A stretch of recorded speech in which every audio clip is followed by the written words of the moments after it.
Welcome to the Kings Beat podcast. I'm James Ham, Kings Insider for ESPN 1320 and the Kings Beat. Joining me, just because it gets under somebody's skin out there, Fox 40, Sean Cunningham. Sean, how are you? Well, it's pissing rain outside, so you know how I'm doing. Got my candle lit, and I'm not the only one this time. This is the Japanese cherry blossom, and it looks like someone else does. The other man holding a candle is Brenden Nunes from the Kings Pulse podcast. Brenden, you've given into Sean's weird candle lighting strangeness. What do you got for My us? my candles have nothing to do with Sean, for what it's worth. This is just a discovered similarity that we have. Odd. But we part ways when it comes to the plug-in sense. Like you don't like the Glade plugins or the. I'm telling you, man, that's a whole new ball game. That'll fix up your pad right. I'm telling you. World. Yeah. Explore your horizon. Open your horizons. Widen them. No. Look at that. I can tell. Don't be offended, and you might be, and I probably don't. I can understand, but Here the comes room that something you're in offensive. right now, I can tell it's probably a little musty. Got a little scent to it. So, so I can help. I can help. We can make this. Sean, I think it might be his shoes. for you and me. Yeah. One No, I pair. keep my shoes. My shoes are. They don't get worn very much, So. Yeah. I'm not talking about his regular shoes, Sean. Yeah, Sean didn't pick up on that one. Come on, Oh man. well. Yeah. Come on, We'll man. get to that. We'll get to that. Look at No, we won't. Oh my goodness. We've been having a good time as we're show prepping today, which our show prep basically it revolves around Brenden putting on a beanie to call people to do his real job and go thug life on somebody and lay down the law in his real job. But wearing a beanie, and then of course he takes a beanie off to join us, just to show that he's got to get in character when he does the other job. Oh, it's hiding! It's It's on. hiding! It is on there. know what we're Oh, look talking at about. you! You look like you're about to go play an acoustical set in a coffee shop somewhere. It's for the Jack Johnson bit, Oh, all right. Sean, Yeah. what is happening here? It's raining, and I know you love the rain. You got Love the it. candle lit. You got the rain flowing. What's going on? Oh, nothing much. I mean, look, I like the fact that we're entering. I think we've been in a really cool stage of the season already, but we're past. Like everything now is just ramping up. Everything's playoff environments, and toughness is being shown, and physicality is being shown, and weird ways to win are being shown, and I think we've just past a peak in the season where you got to go up against the NBA's best and see how you measure up, and you gave it a great effort. And look, I know there's teams hate moral victories, but I think that's a game that the Kings should have really felt pretty good about. I think so too. So what Sean is, of course, referencing, the Sacramento Kings dropped a tough one. It's only the second loss since the All-Star break, 133-124 to the Milwaukee Bucks. And things got physical. Things got physical, and so we got some clips today that we're gonna play. We might play this clip like 14 times during the pod, but here's the first clip. 100%. I don't know what happened, but so we ain't taking no shit from nobody. Trust me on that. And they all gonna have each other's back in there. That don't mean we gonna go out there and start something. We're not. But we're gonna stand up for ourselves and each other. Nobody. We ain't taking it from nobody. I So- thought that was a great moment.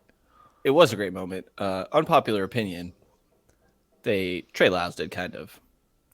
He didn't start it, I guess, to Mike Brown's point, but he absolutely escalated it, right? Like Giannis was very petty with the way that he was dribbling and sort Why of. is that an unpopular opinion?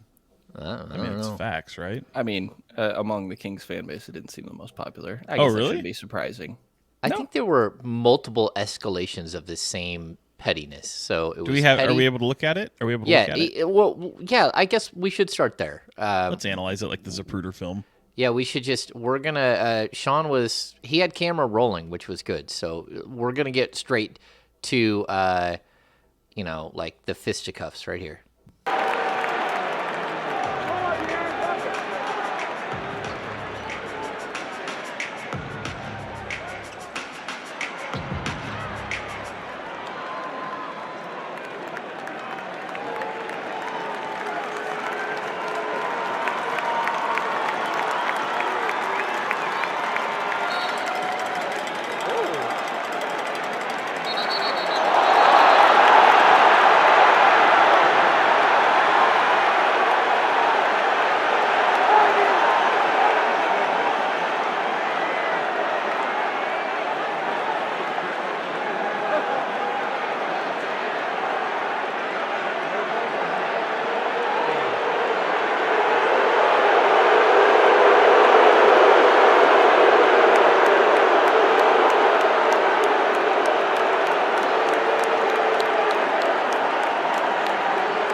There it is.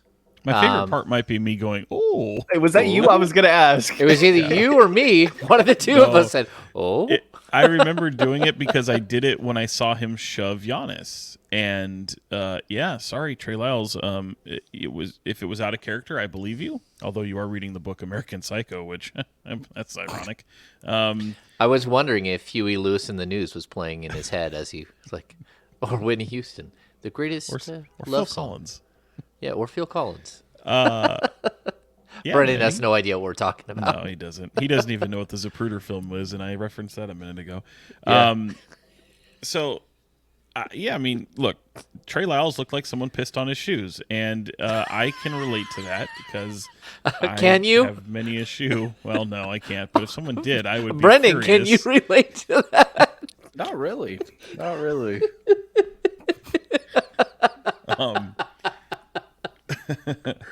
And you know what? I did. Was it a what? Sorry. What Giannis Antetokounmpo did was the equivalent of in baseball when you ground out, fly out, whatever, and then you happen to walk across the pitcher's mound. That's what happens. Like he did an unwritten rule. He went and walked into a guy, and I don't have a problem with Trey trying to make a play on the ball even though the game is over. I have a problem with Trey shoving Giannis at the end as if to be like, hey, get out of here, even if it was a little, small little shove, and it's still a shove nonetheless. I don't have a problem I'll say, with Brook. like in Trey's defense, like Yeah. he smacked at the ball, Giannis grabbed his arm and pulled. And so like we had this so I think there was like these little mini escalations again and again and again. Again, he didn't need to walk in front of Trey. Trey didn't need to swat at the ball. Giannis didn't need to grab his arm. Trey didn't need to push him. And you go. By the way, Sean. Brook Lopez, no problem with him saying, "Hey, knock that shit off." Yep. Stepping up for his teammate. I agree. Mind you, Brook Lopez was half cocked for the entire second half. I mean, this dude was he was pissed off already. He was pissed off about the offensive foul where he dunked on Harrison Barnes. He was pissed off about, did he get a T? It felt like he got a T. I know Chris Middleton got a technical. I guess I'd have to go back and look. I can't remember. But he was absolutely, as my grandmother would say, madder than a wet hen. And it took only that moment for him he was doing the right thing, stepping in for the teammate, saying, hey, knock that off. Trey piped off. You put hands in his face, then started choking him. Escalated quickly. That did. But Sean, I think the real thing is it's better to be pissed off than pissed on. Yeah, it always is. Always is. Yeah. Yeah. So, Brendan, your thoughts? Brendan, your thoughts? I think that Trey Lyles did escalate it, but I also understood why he was annoyed with what Giannis did. I think that the image of Trey's hand holding on to Brook's neck is not going to be great for him, and makes me question. Right? Looked a little tough. Yeah. Yeah. It makes me question if there's a suspension in the future. I don't think it'd be long-term or anything. It Do you guys does? think? Do you guys think a Yes. a 1 game? Yeah, yeah. Yeah, 100%. I would bet. I'd bet the house on it. I hope it's not one more game than or that. longer. I could see it going to. I don't think it'll be more than. I think it. Look, it's probably going to be the both guys get one, both him and Brook Lopez. I don't think Brook Lopez, in my opinion, deserves one. That being said, sometimes the league has a funny way of just saying one game for each party. But Trey Lyles was the aggressor. He was the escalator. And if anyone deserves it, it's going to be Trey. I think Trey would tell you that, even though he points out what escalated, or in his mind, what started it all. And I think cooler heads, especially after him seeing the video, probably would say, I probably deserve a suspension. Okay, so let's get to what Trey Lyles did actually say. This is a rarity, just so people know this. When players get thrown out of games, especially for something like fighting, they usually are gone by the time we get there. Trey Lyles stuck around, did his workouts, did all of the things he usually does post-game, and then he came in the locker room. We're like, there's Trey. Interesting. He went and took a shower, came back out, said, all right, let's do this. And so let's get to Trey Lyles from the locker room. Good guys. So Trey, I guess what happened up there? I think Fox did it pretty well. Could have been avoided, but just dribble it out. If you watch it, I was just walking back, my head down, and crossed in front of me, reached from behind, kind of clamped down on my arm, so I pushed to get my arm off. He sold it a little bit. It was nothing personal, but a bigger guy walks down on me. I'm not really one for talking. I think I've showed it a lot. It takes a lot for me to get out of character, and just not gonna go for that. So. Do you feel that kind of shows something about the makeup toughness of this team, that you guys won't back down from a situation? Yeah, for sure. A lot of people probably say, it was cheap or whatever. It's at the end of the game, but it's at the end of the game. Then why initiate it? And if you're going to do that, then you have to be ready for the repercussions of it. So, I'm not saying it's right by any means, but what happened is what happened. Is it good for you that you know that your teammates are there for you and they've just surrounded you so quickly? For sure. I think Domas and Fox were one of the first ones there. HB was in there. So, it just goes to show that we have each other's back, no matter the situation. So, I think it would be equal for anyone that was in that situation. Were you pretty pleased? There we go, Trey Lyles. I like the fact that, Sabonis is in the middle the entire time, trying to separate these two gigantic dudes. And those are both really big human beings. They just look like normal. If you're watching on TV, but in a setting like that, that's 21 feet of three dudes fighting it out. And I thought again, this team keeps taking these steps where, they can get beat. They can get a win, but it comes in a bad way, and Mike Brown can light them up. They can correct themselves and get even a bigger win against a team like the Phoenix Suns on Saturday. They can lose a game against the Milwaukee Bucks, but at the same time, I think send a message. The message in that game was very clear. Just what Mike Brown said. We're not taking that shit from anybody. And I think that that's a good thing. This team just went through 3 really, really tough teams and came out with a 2-1 record. And that's every step of the way they seem to surprise us with what they've got. And yeah, they lost to the Bucks, but that was a heck of a game. They gave up 80 points in the second half. You're going to lose that game because your defense didn't step up. But overall, I guess we're just in the maturation of a team, we're seeing this team kind of nitro into who they're going to be. And I'm okay with it. I'm okay with a fight. Yeah, I have no issues. And I think that, like I said, I thought Trey kind of escalated it to that point, but I understand how he got there. And I like what everybody said post-game. I like what Mike said, that we're not going to take shit from anybody. I think that's exactly what the mindset should be. I think that we were clamoring for that in years prior, and it's good to finally see that this season. And also, De'Aaron Fox coming out and saying that if Giannis didn't start it, nothing would have happened. I think that that's what these guys are just supposed to say. They have their guys back, and I think that's exactly where this team is supposed to be. And when it comes to the game overall, like Sean said, I get no moral victories, But I felt really good from Sacramento's point of view after this game. Like, they fought a hard-fought game against the team that is rightfully the championship favorites. That first half was maybe some of the best half of basketball we've seen from Sacramento all year. They were just hitting a ridiculous amount of shots, and Milwaukee was on the other end of that, of not able to knock down threes. But I thought that they did a solid job defensively. And to show that the number one offense in the league is still able to be that productive against the best defense in the league is really encouraging. That was a question to me going in, that, sometimes shots aren't going to fall to the same extent. The 42% that Sacramento were able to convert last night on 50 attempts, by the way, which was ridiculous and part of the game plan going into it. But I thought it was just a phenomenal performance. Like, if this was game one of a series, which is getting ahead of ourselves, obviously, but like, I would feel like it would be a competitive series moving forward.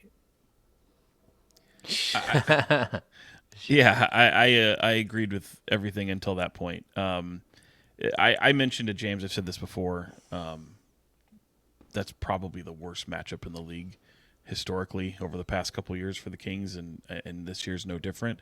I think the only difference is Domantas Sabonis was an absolute force, even for that defensive team who's got a defensive player in the year candidate and Brook Lopez, and I mean, they got defensive player of the year candidates all over that team. He was extremely aggressive. Goes over his season high for shot attempts, which I like to see, and they really had no answer for him.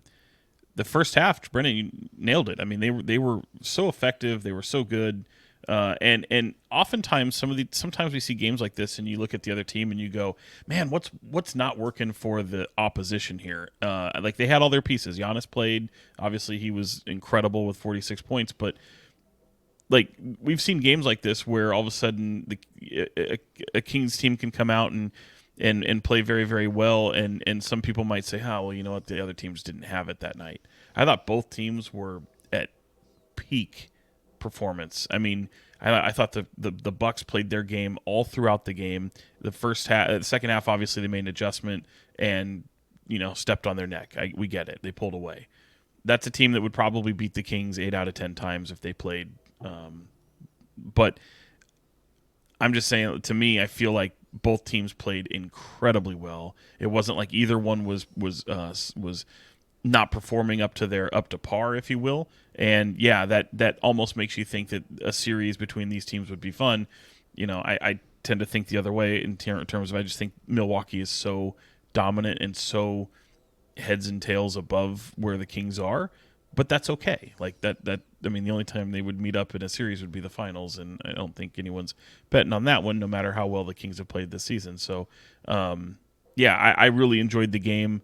It exceeded my expectations, and I really feel, again, the Kings showed a lot. I mean, I think they showed a tenacity. I think they showed the toughness and even the fight and the grit that they've had. But a moment like that can bring your team together in a fun way, and I think it happens at the right moment. I mean, you had one loss since the All-Star break. Things are really clicking for you in terms of the win-loss record, but even in these wins, you found so many things to be overly critical of, and recognize that shit like that won't fly in a playoff series. Well, in the past 2 games, in my opinion, they've shown the ability to address some of those moments and look to correct them with just the littlest steps. And I think they went a long way last night, and that has nothing to do with the altercation, mind you. I think the altercation just kind of might bring the locker room a little bit closer together and have it as a galvanizing moment. And you've got a great quote from Mike Brown that we just heard from James, and it's. I think that game is going to be a game where you look back at the end of the season with the success of the failures, and we've had some of these moments that we can circle throughout the year. I think the Clipper game obviously is one of them. But you'll look at this and remember this game because it really meant so much to this team and the growth that this team will show. Yeah, so, like, again, they lost. And, like, moral victories, like, we've talked about moral victories. And, like, I know I was walking on the hall with Chris Biederman, and he said, I'm not someone who believes in moral victories. It's like, well, that's because you covered this team for, like 5 months. 5 minutes. Like try covering a team for 12 years that all you have is moral victories. Like that, I mean, realistically, for 12 years, that's all you have is a game every once in a while where they just play better than they should. They play up to, they could go against a team like Milwaukee and lose by 5, and you think, okay, that was probably their best performance of the year, even though they lost. That's because for years, that's what you dealt with. So, like, I don't want to pin, like, this season exactly shouldn't have a bunch of moral victories because they're good, and they shouldn't have to, feel that way that they had some moral victory. But I'll say this. You went up against, like, literally the most freakish athlete that I think the NBA has ever seen, right? In Giannis. I mean, watching him play live is just crazy. But that's not it with that team. Brook Lopez is like the front runner for NBA Defensive Player of the Year. He's averaging 2.5 blocks a game. He's just been incredible all season long. And then when he wanted to shoot a 3 ball from 30 feet away, he just laces it. You're like, I cannot believe how clean of a 3-point shooter he is. On top of that, you have Jrue Holiday, one of the best defensive guards in the league. He's an all-NBA defender, probably second team.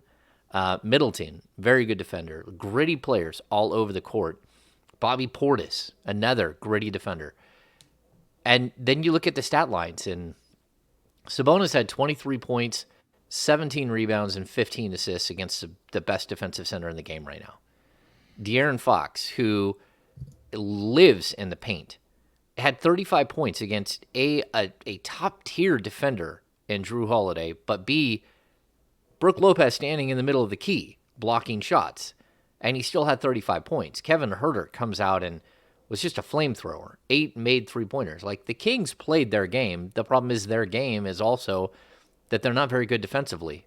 And they faced a team that not only can get enough stops to beat you, where most teams in the NBA right now just can't get enough stops to beat the Kings. And so I think, like, Boston can get those stops that they need, but there are very few teams right now in the league that can lock down a team like the Kings and get enough stops to beat you. And that's why we're seeing the Kings go 8-2 over the last 10.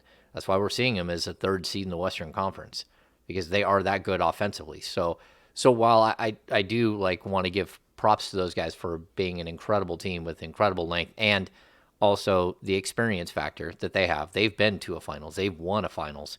They are a team that has all of the playoff experience and everything else that you want.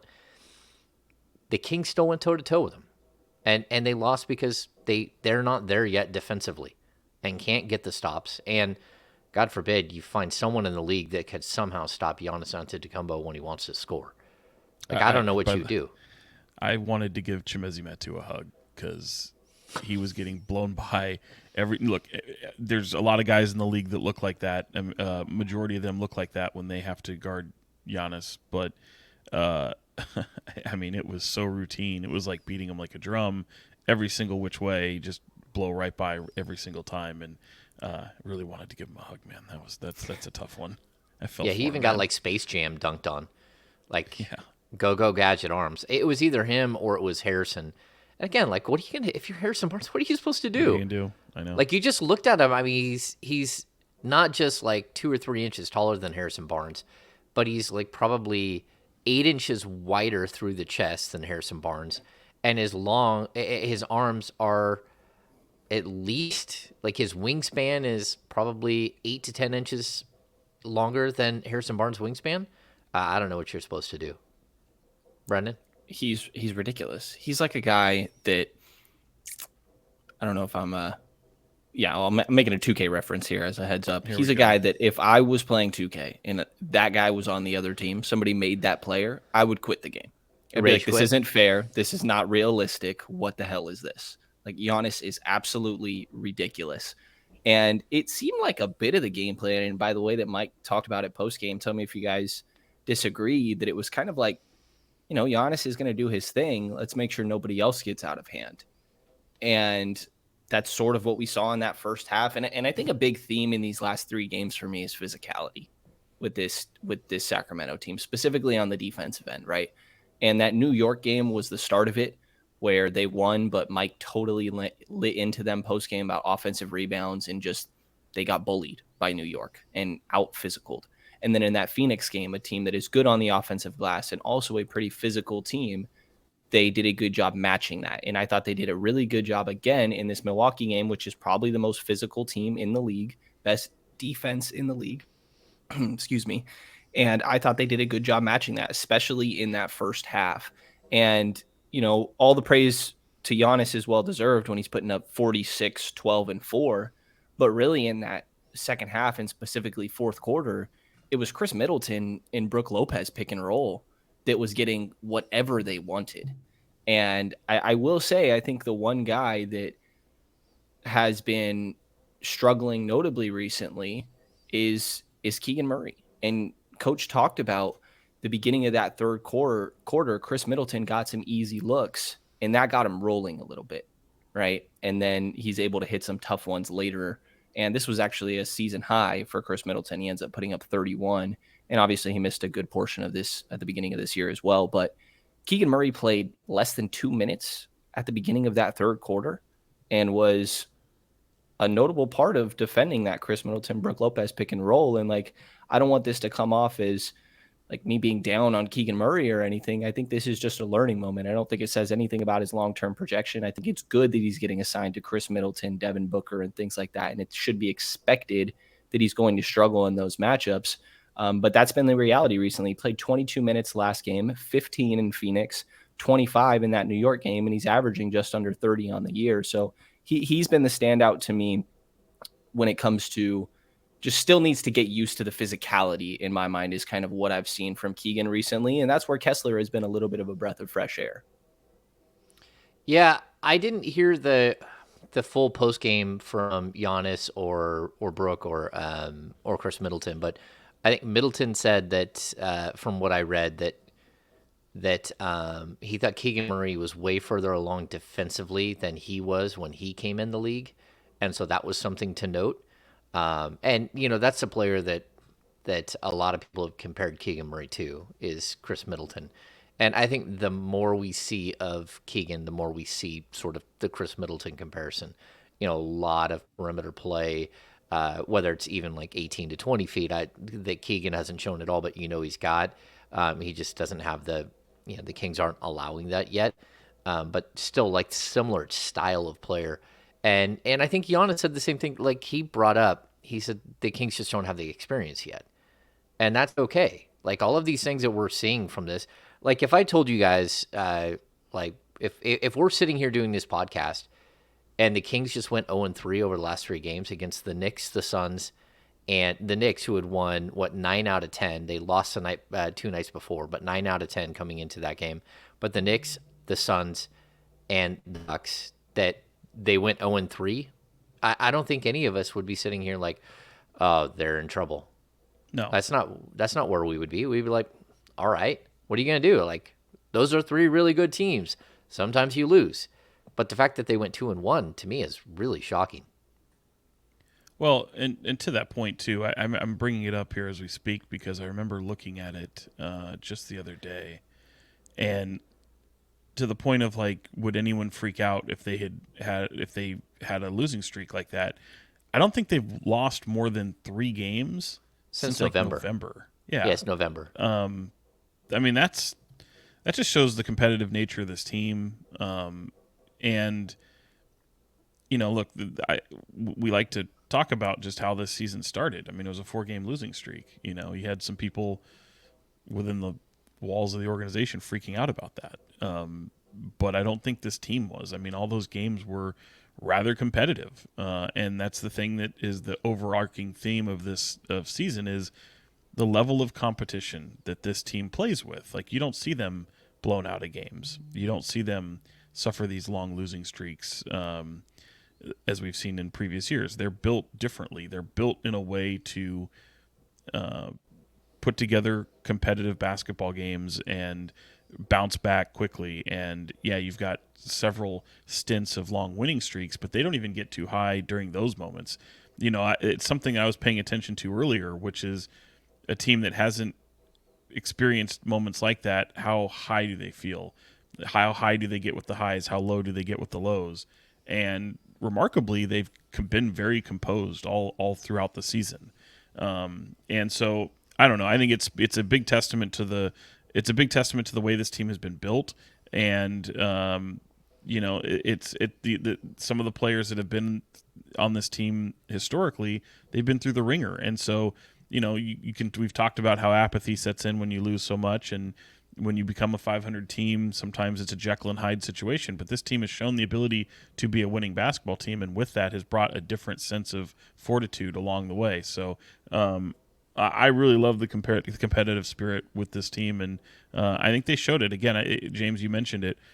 Giannis talking about, well, they just don't have experience, and that's why I say this loss to Milwaukee, is a game where they'll look back and go, this can be a turning point for the way this team goes forward. Like, this is one of those stepping stones, if you will. So if this team is able to build off the success of this season, and it's not given, but if they improve upon this season going into the next season, and they're able to take that step further, this will be one of those games they can identify and say, this is a moment where it didn't necessarily start here, but it was certainly something that helped bring us to this point. And the entire post All-Star break run has really changed my perspective on this Sacramento team. Like, they've taken care of business, and it was very much an emphasis that the players and the coaching staff has talked about, that was talked about prior to the All-Star break, that after the fact, we need to make sure that we're coming out and keeping our foot on the gas, because some teams are going to have lulls. And if the Kings don't, that will give them an edge. And that's exactly what we've seen. They've been 8-2, and they're playing a lot of teams that they very well could see in the postseason. Like that Portland team, they took care of business. I don't know if Portland's going to be there, right?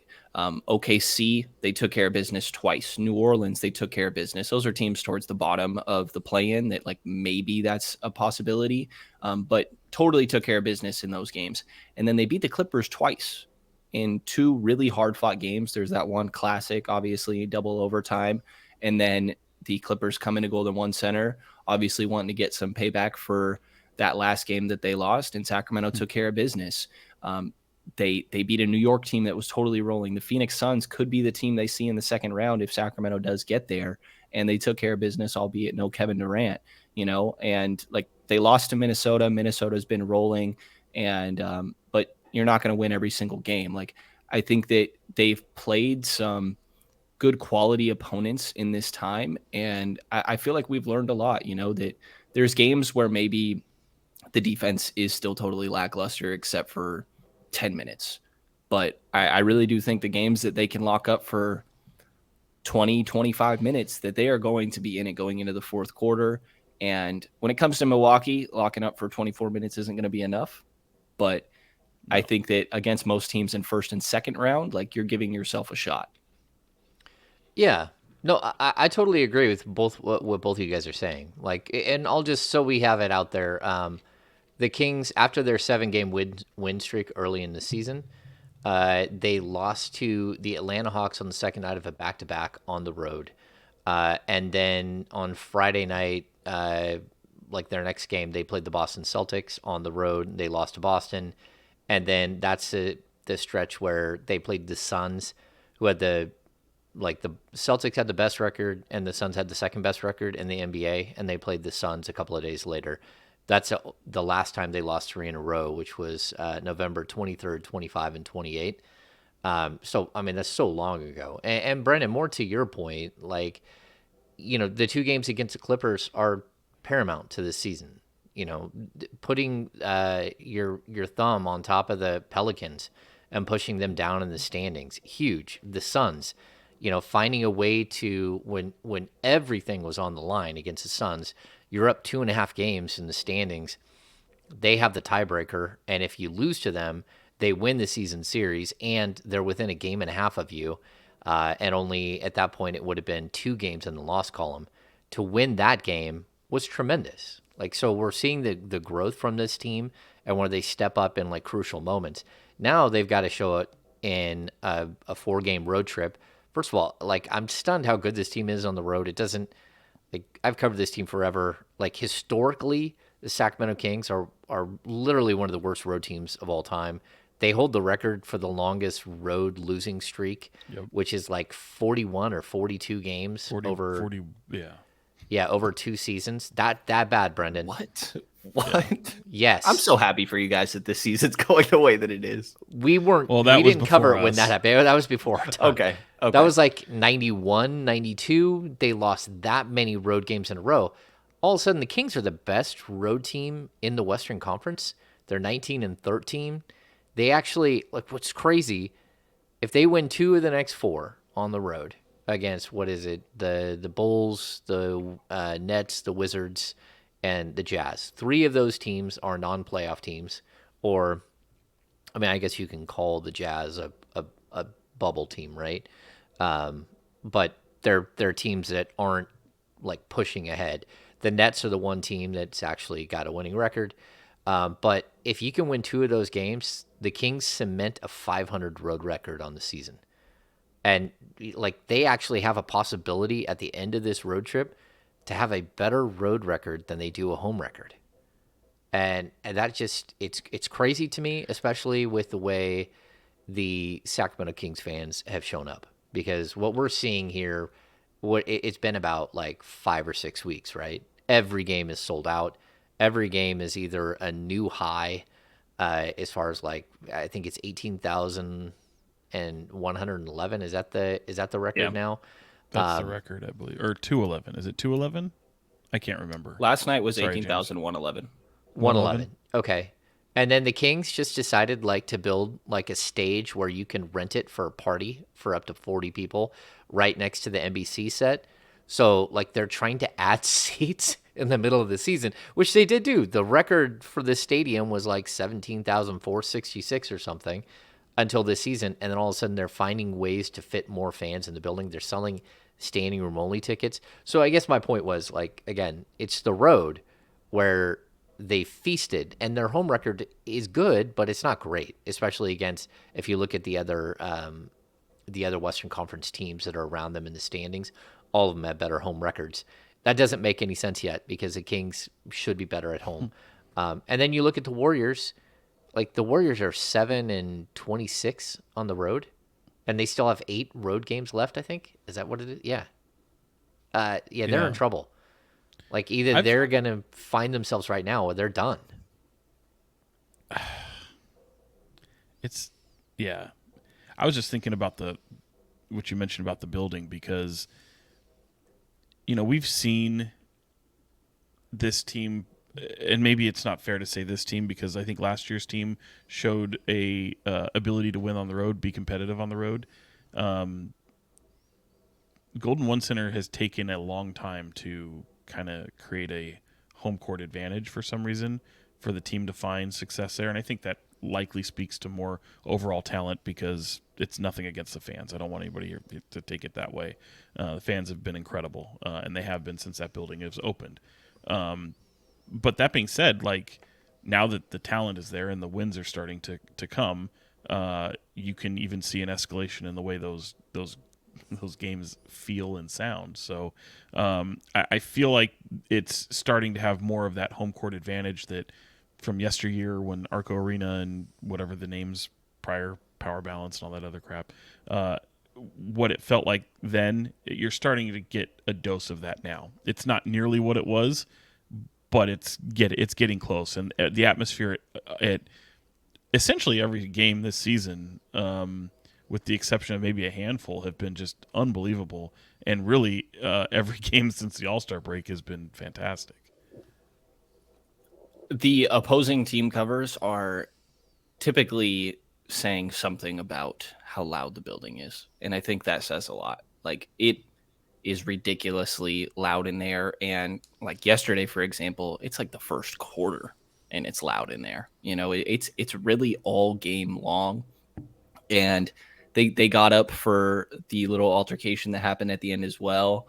The fan base has been absolutely phenomenal, and I think they have been for years. But now, obviously, you get to react differently when the team is playing at the level that it has, and the players all acknowledge it. Kevin Huerter talks about how much he enjoys the environment. I forget who it was, but someone on Milwaukee's side was talking about how it's a hostile environment in a good way. and it's just phenomenal, man. I don't have any explanation though for the home and road stuff for Sacramento. I'm curious if you guys have any theories, because I just do not understand. I do. Go ahead. I think it's interesting that the Kings never shoot around in their own building. Yeah, that's a good point. They do shoot around in the practice facility, and it's fun and it's lively, and it has a black backdrop that's really a shooter's backdrop. And I don't. To me, at some point, like we saw it this week, right? The Kings actually held a shoot around right before the game. They closed the bowl. That's why we got kicked out of the bowl. What was that? The Suns game? I think The was Nets. It was either Nets the or New Knicks? Orleans. Or sorry, yeah. yeah, Knicks or New Orleans. It was in the last 3 games where they kicked us out of the bowl. The Suns game was in Phoenix, so it was the Knicks. Yeah, so that's one of those games where they actually said, "Hey, you guys got to get out of here." I think at some point, like you do need to do your shoot around, and the players still come out and they shoot. They do their pregame warm ups on the court, but I think they just some of them feel like they aren't that comfortable on their home floor, and I don't know. Because when you go to other teams, a lot of times your shoot around is in the building, because they're not going to let you in their practice facility. Just like the Kings don't let opposing teams in their practice facility. I just think it's interesting. Except for they can practice in their practice facility.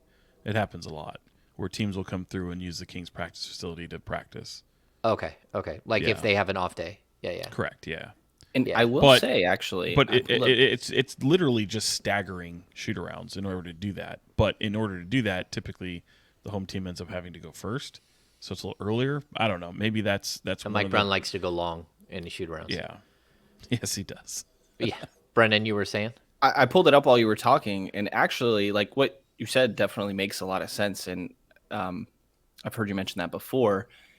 Actually, their home 3-point percentage is 39. Their road is 34, which is shocking considering the 21-14 at home and the 19-13 on the road. But I guess they actually do shoot better at home. Yeah, but I have a reason for that as well, because here we go. Most you have more back-to-backs on the road than you do, and you have more 3 games and 4 nights on the road than you do at home. And so that's where, like, we've seen Kevin Huerter's, look at Kevin Huerter's splits as far as 1 day off, 2 days off, 3 days off, 0 days off. He's not a great back-to-back guy, although he's had a couple of good games lately. But early in the season, he wasn't. And I think the Kings have a couple of guys that are like that they're not great at, their 3-point percentage dips on the second night of a back-to-back or on the third game in 4 nights. And most of the time, those are on the road. So I don't know if I believe any of that, James. But I will say, like, it is interesting that you're not wrong in the sense that there are a ton of teams that will they would rather do the shoot around on their home court. The game where they're going to be playing the game. It's like what is it? It's kind of like a sound check for any band or music group that's coming into a concert place. But I will say, like, scoring's not the problem. Obviously, I mean, these guys can just score, and I think part of it is just the speed and the pace in which they play with, and just how efficient they are, and I think a lot of that has. But I think when you're on the road too, it just you tend to get a little bit more hyper focused. When you come home, you might get a little bit more comfortable, a little bit more complacent. Yeah. And I think, and again, it's one of the many arguments I talk about where it's like, culture change doesn't happen in just 1 year. It doesn't just like flip a switch and then it's all different. Like, these are things that we're building this way. Again, last year, I'm not saying Luke Walton was a great coach or anything like that. I'm not trying to make that argument, but there were mechanisms in place that this team showed the ability to be a competitive basketball team on the road. And and even in the year before that, like, for whatever reason, at home, it just wouldn't always click. And, I thought that was more of just a sign of a bad basketball team, and it probably was. But this is a good basketball team, and they're able to treat the road as a business trip, as you do, and the level of focus with the team is so much higher than in years before. But it's also, you've got a lot more vets around, you've got just better overall players, and you've got a better coach. Yeah, it's funny. You bring up the vet. They don't have a lot of veterans. Like the only one who's really like a true NBA like seasoned vet that's in the rotation or playing at all is Harrison. I guess you could say, Sabonis has years under his belt, and Fox have they're 6 years in, but they're not like the veteran guys. Well, you're the not having only to. guy. Yeah, you're not having to rely on those guys that are like second and third year players. Yeah, I mean, this team you've only got- has two dudes in their 30s, right. So Dellavedova and Veterans Barnes. 20. I mean, you can be 25, you can be 23, 24, and still be a vet. Yeah, no, So that's true. Yeah, interesting conversation about the road and home splits. If you guys are watching on YouTube, give us a thumbs up if you don't mind, and subscribe if you don't already subscribe to the Kings Beat. If you're listening on any of your other devices, just the audio file, give us a rating and review if you don't mind. That helps us. This team just keeps winning. We keep getting down to the wire here. Do you feel like the experience that they're gaining from games, whether it's the Phoenix game or the Bucks game, do you think it's enough to help them get over this lack of experience when they get to the first round? I think we've reached the point where if they don't make it out of the first round, it would be a disappointment. Now, if it was a Game 7 series against the Lakers or, say, the Warriors or something like that, I think that there's a level of understanding, right? Because the difference in experience is so drastic with those teams specifically. But I think that we've reached the point where if they are first-round outs, that it would be disappointing. I think they've shown enough fight. I think that Mike Brown has shown enough of a willingness and success to be creative and there's the word I'm looking for here. I guess flexible with his game plans and just adjustments that, when you're sitting at 3 or flirting with 2 for as long as this team has and beating the teams that I laid out going 8-2 post All-Star break. And there's a world where this team has 50 wins. They're on pace for just under 49 right now. They'd have to go 10-5 to close out the year. I don't know that I'm betting on that, but that's reasonable. And I think when you're that caliber of team, if you're not getting out of the first round, it's a disappointment. And I didn't think that earlier, but now I'm there. I think it's playoff experience, certainly you'd want, but I also feel like there's a there's a lack of pressure. There's a freedom, if you will, to a team that doesn't know that what they don't know. You know what I mean? You get in there and maybe it takes some of the pressure off. Obviously some people can go in there and, hey, the moment can be too big for them. And we've seen what that looks like, but we've also seen teams that go into playoff series and surprise you a little bit. And you can look at how far Dallas made it last year. Look at what Memphis did last year. I think Wasn't it Denver that knocked off, as an 8 seed, knocked off the Sonics? George Karl way Sonics. back when. Yeah, Dikembe Mutombo on the court holding the basketball. The 94-95 playoffs, I think, the year before the Kings made it for the first time. Or the We Believe Warriors. And to that point, think of the Kings against the Sonics. I mean, now granted the Kings lost, but in the 90s. 95-96. That and if not for a Mitch Richmond ankle injury, what would that have looked like? That was an incredible series.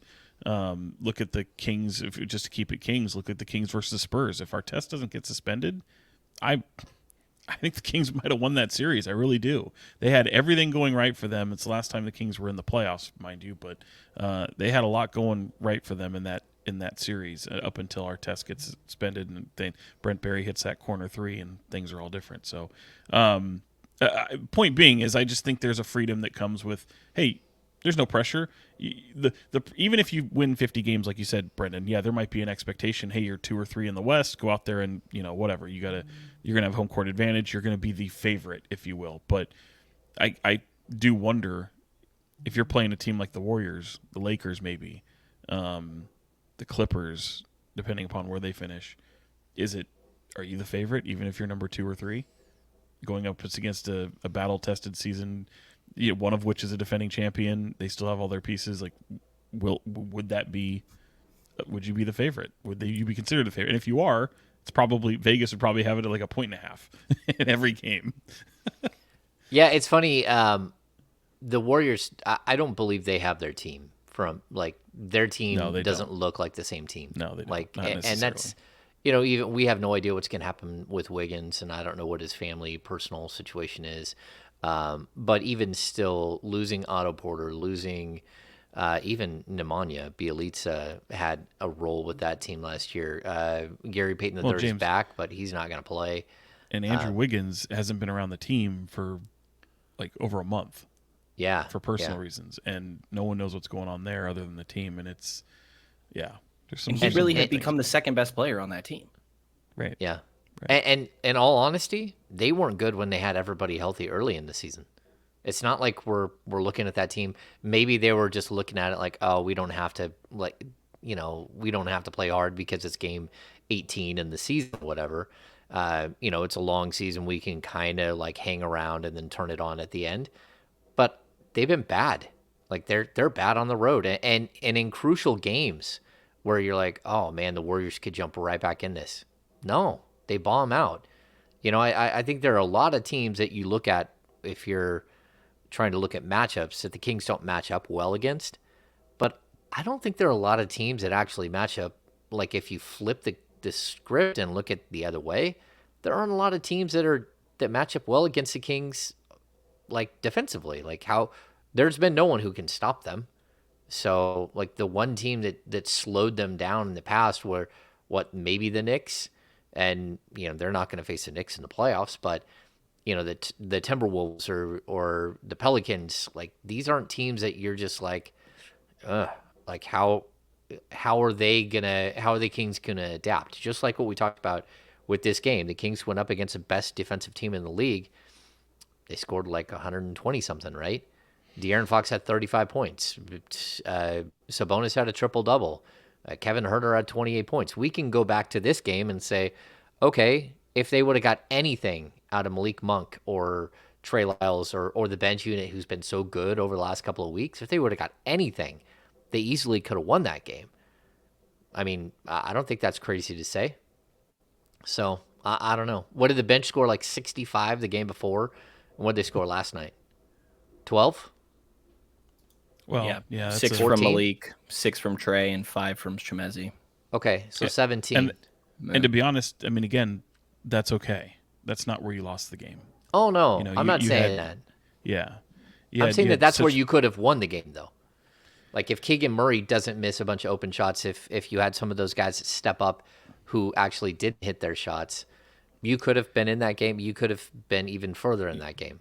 You just had to make stops, and you didn't. Sean, You didn't make this stops, team ain't man.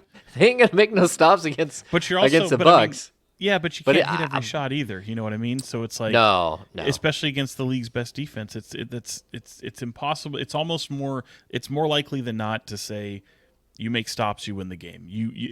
Fox put it perfectly. He said that's a team that capitalizes off every mistake you make, and he's 100% right. Him dribbling off his foot. What happens next? They get a 3 on the other end. I think it was just every little thing is magnified when you play that team, and they just execute so well.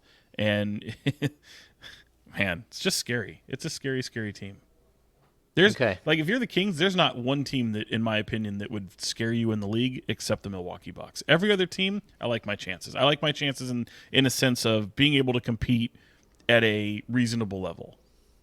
Like go and you see what happens. Chips fall everything.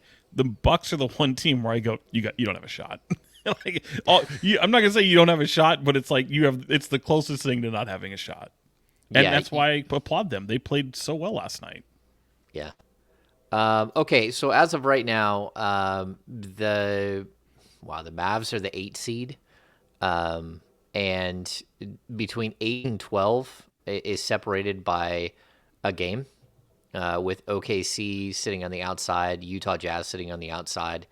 All of these teams are within a half game of each other. If you go to number 5 and look from 5 down to 12, it's a 3-game separation with, depending on what team it is, how many games they have left. Like the Clippers are down to 13 games on the season.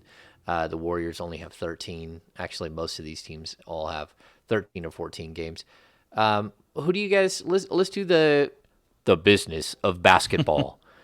Who do you guys see as the team that you think that they might match up against? Like who is it that they're going to play?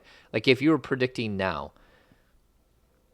Well, can I start with, do we think the Kings are 2 or 3? Yeah. Okay. To that point, Brendan. To that question, I should say. They're currently 3rd, right? They're game behind Memphis, who's won 3 straight, even without Ja Morant.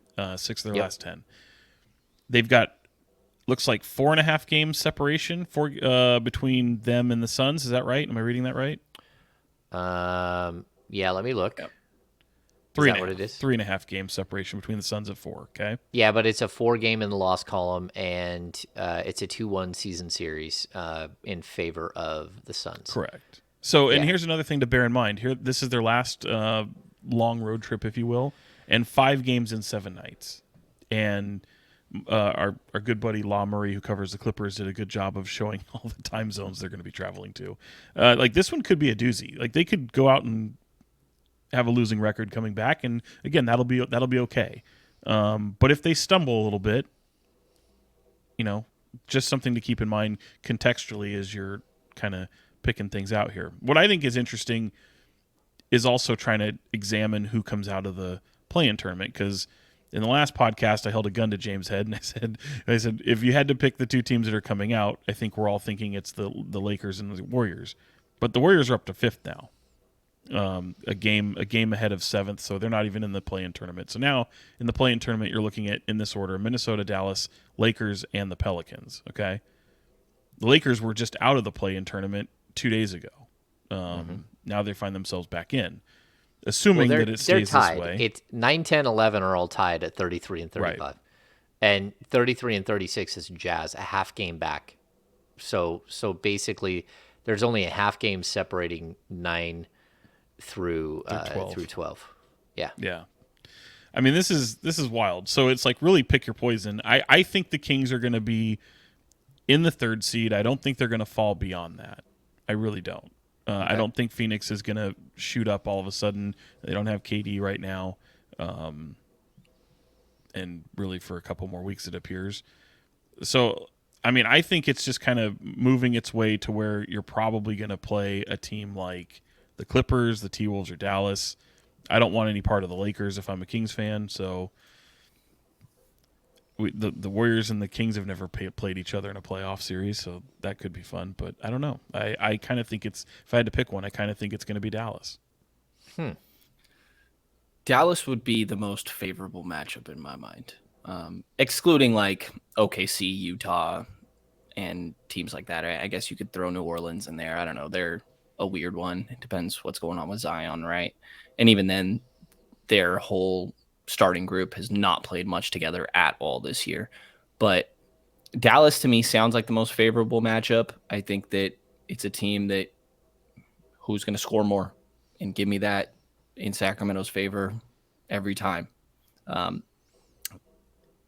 I don't want to see the Lakers, as Sean said, from an entertainment standpoint and a travel standpoint. I don't like the Lakers, but I don't want to see the Lakers when it comes to Sacramento's point of view. Again, that major difference in postseason experience and just LeBron James and Anthony Davis, like, no thanks. If we It's ranked tough them. after that. Yeah, it's tough after that. Like Minnesota, sure, I'll take it. It'll be interesting to see what if Cat and Gobert can get on the same page and that team can sort of get rolling. The Clippers, like the Kings are beating them, but it's still a team that has experience. I would favor the Kings in there in that matchup, but I wouldn't be surprised if it went in the Clippers direction. To me, Dallas is probably my favorite matchup, and the one that scares me the most would be the Lakers or Golden State if they were to fall back down. Okay. I mean, I look at all the teams. I think they can beat Minnesota. I think they, and then start getting into the question marks like will Cat come back? Will Zion play again this season? Like we don't know the answer to those questions, and like even if they do Will come LeBron back, play again? yeah, will LeBron play again? And I mean, you say LeBron and AD. You can't tell me that Anthony Davis is going to make it to the end of the season. He never does. So, like, those teams are scary, but at the same time, they're like one sneeze away from someone being out for 6 weeks. And I think the Lakers, again, they're different than they were before. They're probably, I mean, they're better than they were before, but they also have like the easiest schedule in the NBA in the last half of the season. Right now, they have the easiest schedule. Memphis has the second easiest schedule. Those are teams that like they're going to be tough to beat, like as far as regular season, just because of what they're facing. The Kings' schedule is they're down to 14th most difficult schedule left, which is good because they've got through a couple of really tough ones. And then once they get past, I think Boston, it's probably going to dip pretty substantially. They down the stretch. I think they only have they finish with Golden State in Denver. So I don't know. I don't know who I'd want to face if I'm the Kings. I think the Clippers are one of those teams that I circle and say I don't want any part of the Clippers. Even though I think Russell Westbrook makes them like more vulnerable, and I think that strangely switching out Luke Kennard for Eric Gordon, I don't think was a great idea because one of them just plays within the game and understands his role, and the other one, does a lot of, like me stuff. I don't know. So, but I still fear like the Kings don't have an answer for Kawhi Leonard and Paul George if they get going. And just because the Kings beat them 176, 175, Zubats didn't play, and that does actually matter. The next time they played, Norman Powell didn't play, and so I don't think it's a great matchup, but it just depends on which team, Kings team shows up each and every night. So, Who all right, okay, so hold on. What was your pick then? Again, I'll hold the gun to your head. We'll just do this every time. Who comes out of the play-in tournament as currently constructed? Minnesota, Dallas, Lakers, Pelicans. let me look at the standings really quick. I'm going to tell you that I don't. Okay, so I'm going to tell you I don't think the Lakers are in the play-in by the time it's done. They're above or out? I think they're above because their schedule is so simple. Right. Again, like the Clippers are a game and a half, 2.5 games up on them for the 6th seed.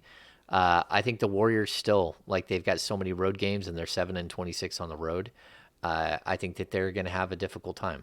And so I don't know if the Warriors will be in the top 6 when it's all said and done. I think the Clippers will be in the top 6, and I think the Lakers probably will be in the top 6. And so I think it'll be New Orleans,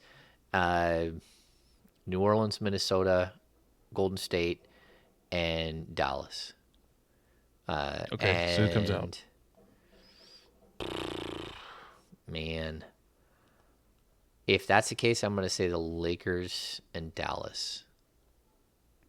Wait, No, am I tripping? You said the Lakers don't go into the play-in no, tournament, right? not the Lakers. I mean the Warriors and Dallas. Warriors and Dallas. Oh, okay. Warriors over and the Dallas. Pelicans Okay. and Timberwolves. But again, it's a one game play-in, so we could be way off base there. Like I could be totally off and wrong there. Well, it's a one-game play-in tournament if the higher seed wins. If the lower seed wins, you play again. Okay, so 7 plays 8. Like, the winner of that is a 7. 9 plays 10, and the winner of that plays the winner of the loser of 7-8.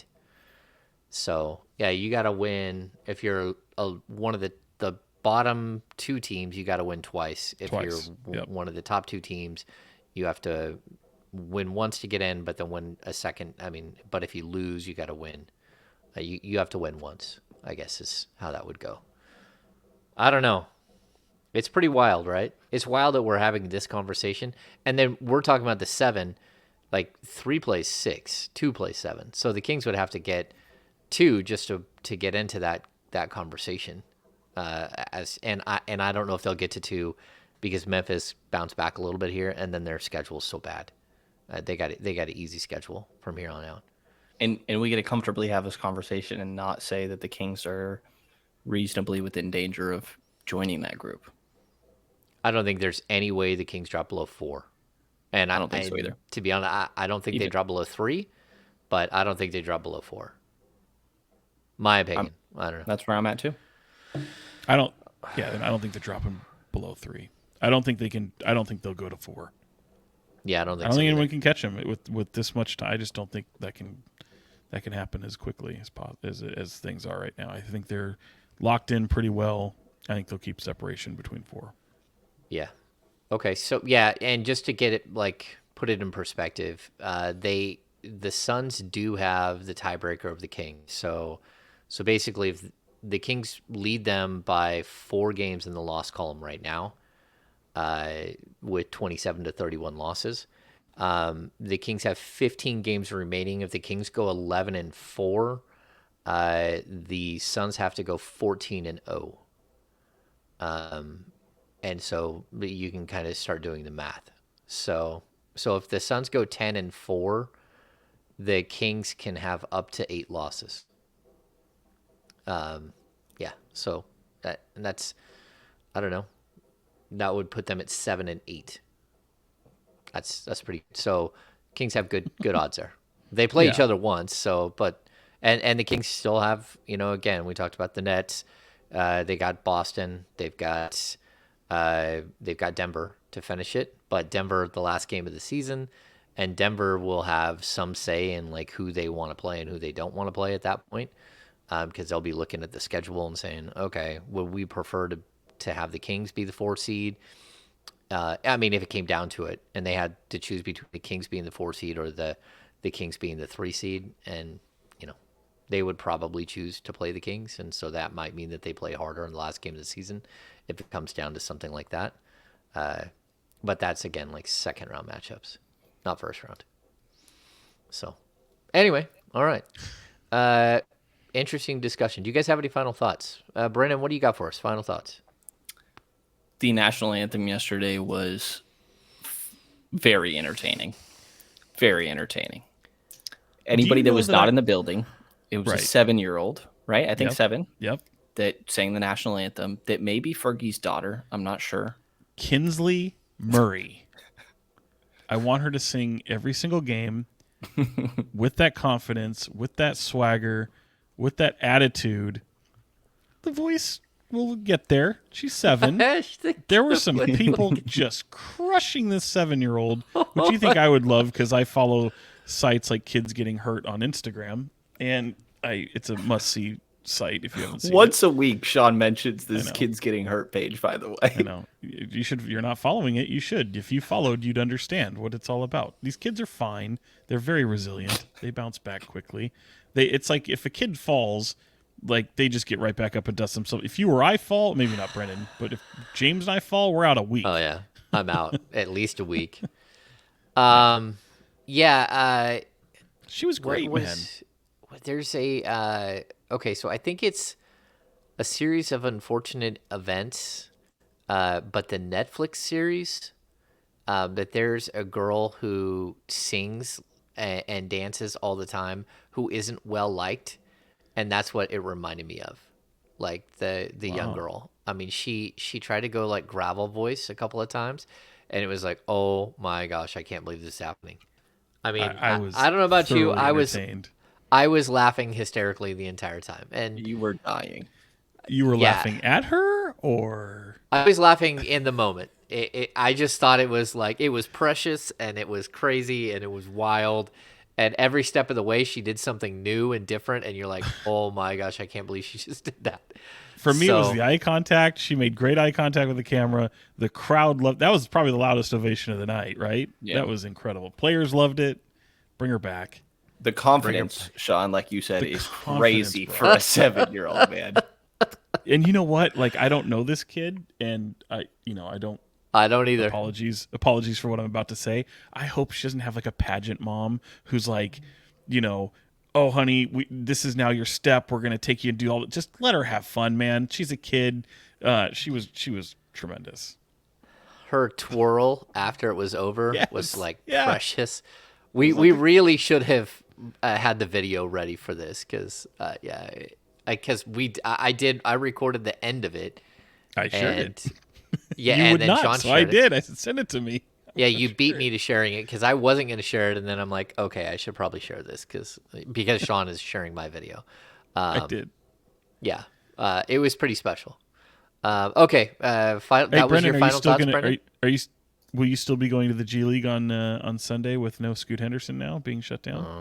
Oh, is that true? Yes. Oh, yeah, I'll still be there. Screw it. Already was planning on it, so that Yeah, I'll sucks be there though. too. There's a I lot just of like conversation, by the way, if he's actually the number 2 or not. What do you mean? I think it's Brandon Miller, right? Is the Alabama guy that everybody's yeah. talking about? There I is thought you no. I don't think there's any way Brandon Miller's going above Scoot, but I was thinking for a moment you were insinuating he would go number 1. Oh, no. no, he ain't it's going not number 1. happening. No. My final thoughts, James. How about are any of you going to come out to NCAA and watch the men's tournament at Golden One Center? Got a few teams in there. You got Arizona and UCLA. I really wanted to, Princeton. but I can't because we've got games every night. Yeah, they're early Yeah. in the day, James. So most of these are early in the day. Well, yeah, so but I live an hour away, so it's difficult to go from one spot to the snowed next in. and It's still snow cover. day. I'm not snowed in. Okay, hang on a sec. Let's see if I can play this.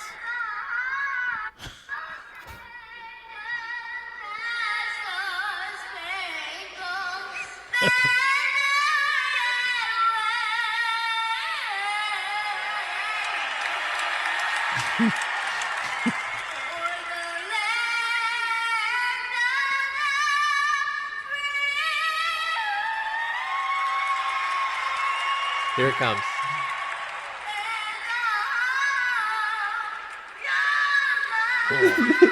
She felt that one. We all do. Look. You Phenomenal. have to see the video. You have to see it. You know what I mean? You had to see this little girl sing her heart out and believe everything she was doing was Oh, yes. immaculate. You know. Yeah, it was spectacular. I also Shout want out- to shout out Go ahead. not only Kinsley Murray, and hopefully she can sing the anthem very, very soon, but Sac State women's hoops, man. They're in the tournament. They're gonna play UCLA. I know that hurts the Aggie heart of James Ham, but he'll root them on, I imagine. I just won't go Stingers up. Doesn't matter how many times Mike Barnbaum asked me to go Stingers up, and I remind him that I went to Davis. Just saying. Yeah. I'm not going Stingers up. But like, good for them. And it's just like Sacramento sports, like really, really cool. Like the last year between the Republic's run, the football, Sac State football, Sac State women's, I guess Sac State baseball had a good run. I'm not sure baseball or softball. And now you're watching the Kings, so I could care less what's happened with the River Cats because I'm an A's fan and they stole the team, but. Okay. But the Kings own them now, so I guess there's a little bit of a, in the family sort of thing. I will say that you mentioned the Republic. Saw Mark Briggs, the head coach, sitting courtside last night. They get underway on Saturday. Yeah. Did we have someone else? Who else was sitting courtside? Didn't we have some? We Brian had the Austin Randos Green, last week. Nick Leisure. Oh, yeah. Sean Austin Green, right? Yeah, Brian Austin Green. So Brian Nick Austin Leisure Green. used to be, he's a director, local director. I actually used to work with him at Channel 10. He was in the marketing department, did a lot of videography, and he's directed some movies of late. Brian Austin Green actually is the star of a movie that he did in Sacramento at El Camino High School, and it's like an active shooter type movie. He also did a movie about, remember the Good Guys hostage situation in South Sac? Oh, They actually did yeah. a recreation of that movie. I think that was his first directorial debut. He did with Mario Van Peebles, Lance Bass, Lance Woods, two different people. Actually has a small role in that, so our buddy Lance is in that movie. But yeah, Brian Austin Green was a star of his most recent movie, and I think they're going to use him again in another movie. But You keep bringing up Sacramento Mario guys. Van Peebles and Brian Austin Green, and I keep thinking I may not see some of these movies. Just saying. they're lower budget. They're not the big studio Yeah, films. So. I went to high school with a guy named Zach Helm who wrote Stranger Than Fiction, and Mr. Megorium's Wonder Emporium, and directed, I think, either one or both of those. Yeah. Brenden has no idea what any of those movies are. No, but you know what does pique my interest is this hostage situation. Like, I'm a true crime guy, so I'm definitely going to watch some videos on this. I didn't know this was a thing. The good guys? hostage. Yeah, apparently in it's really good. 91. Yeah. Oh, yeah, I remember it was wild, dude. Crazy. Yeah, totally wild. And Good Guys is, like, there used to be Good Guys in Circuit Cities. Like, the modern day is Best Buy, maybe. But they were all electronic stores and big like that, like kind of like they're before your time, which is funny that all of those stores are now gone. But yeah, like Best Buy is the only thing that's remotely like that now. And it was crazy. Some dudes went in and held everyone hostage, and I don't remember the whole outcome. It's been so long. Yeah. It was bad though. It was not good. So we're leaving on a downer again. We got to uplift. Final thoughts. Yeah, what were my final thoughts? Final thoughts. Have some goddamn urinal God damn it, discipline. If you're a man out there, or a young boy, have some urinal discipline, huh? And wash your hands afterwards. There we go. Jesus Christ, what are we doing? It's an inside joke that we're not going to share the inside of maybe on the what happy this hour. joke is. Maybe on the happy hour. That's Oh, a you know what? The good happy sell hour. right there. Yeah. Okay, so my final Poor thoughts. Brenden. Number one, my guys D'Lo and Casey will be at Sky River Casino in Elk Grove, the new casino in Elk Grove, on Friday, doing a live show. I think from noon to 4. I think I will drive down and be part of that. It's a Open bar? It's a heck of a jaunt. There might be like a dinner afterward. Sean, if you want to come over and join us, come over and join us. So Not working. Yeah. anyway, big shout out. What's that? What day of the week did you say? Friday. Gotcha. Yeah. So Sky River Casino in Elk Grove. They're the new huge sponsor for D'Lo and Casey, which are my guys. Also, like, you guys need to make fun of me for my prize picks because I'm really bad at prize picks. Really bad. Like, I think I'm 1 in 5 or 1 in 6. But they're the cool sponsor here at the Kings Beat podcast. So, yeah. And then, I looked at the schedule. This week is bad because of NCAA and everything else. But next Thursday, it looks like we're going to do the happy hour. So I sent out some emails, some texts and stuff for a guest. And so let's look at next Thursday. Hopefully you guys, Sean and Brenden, can work with me on next Thursday. But no Kings game next Thursday night. And we're going to try to put together a happy hour for that night. So we have a ton of new Kings Beat people. If you're not a premium subscriber, you won't get the invite to the happy hour. But the happy hours are the bomb. They're super fun, and we have a great time. So off the record, called them a hoot at one point. I did call them a hoot. They are fun. So that's gonna be next Thursday. We'll schedule a happy hour and go from 5:30, 7:30 like normal. Maybe we can do it at that casino. Oh, I think that they would probably be all in on us doing a live show at the casino. But do a show? I don't know if it would be that quick. We could turn something around, Sean. So we'll do a live show. I think we'll do a live show this summer when we have a little bit more time on our hands and we can actually participate and have a good time and be around everybody. So we could also just show up in a room, get some drinks, show up in a back, room, have some conversations. We don't have Sean to just record wants it. to invite everybody up to my house. We'll just do it here in the bar. Yeah. Got to get through the gate, get through security, Get through security, get through the gate.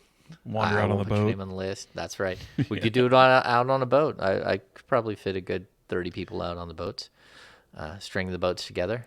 Okay. Oh, that's fun. That's I think that's going to do it for this edition of the Kings Beat podcast. If you're not a subscriber to the Kings Beat, go to thekingsbeat.com.